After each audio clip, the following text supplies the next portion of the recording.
I'm Asif Mahmoud Shajib Bhuiya, and I'm representing National Citizens Party from Bangladesh. I'm the spokesperson of the party. Before joining the party, I served as a minister of the transitional government led by Dr. Mohammad Yunus, and I was in charge of local government division at the time. So today, our discussion is based on building inclusive and sustainable cities in Asia-Pacific region, and I'll discuss about rebuilding democracy after authoritarianism in Bangladesh, a long authoritarianism.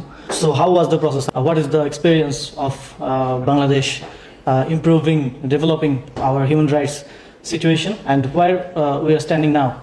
It's important to know and discuss. So before speaking about my country, I would like to pay my deepest respect to the spirit of the May 18 Gwangju uprising, a movement that laid the foundation of democracy in South Korea.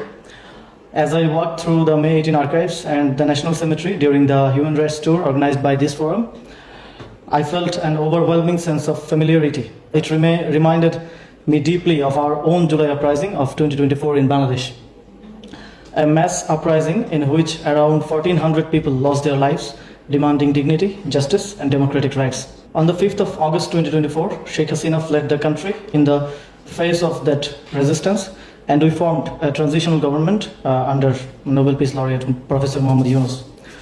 Although the uprising began around a quota issue in government employment, it quickly became a collective demand for rebuilding the state itself. People wanted institutions they could trust, people wanted justice, people wanted democracy, and genuinely belonged to citizens. As a transitional government, we moved immediately on several fronts.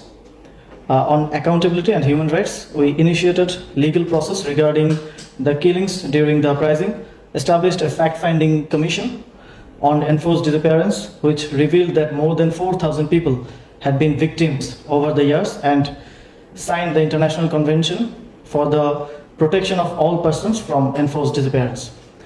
We also allowed the Office of UN High Commissioner for Human Rights to establish a mission in Bangladesh after years of restriction. On urban governance and city services, we introduced one-stop service centers where citizens could access multiple local government services from a single point, reducing bureaucratic barriers and improving accessibility for ordinary people. On youth and civic participation, many students who had led the uprising became directly involved in urban initiatives.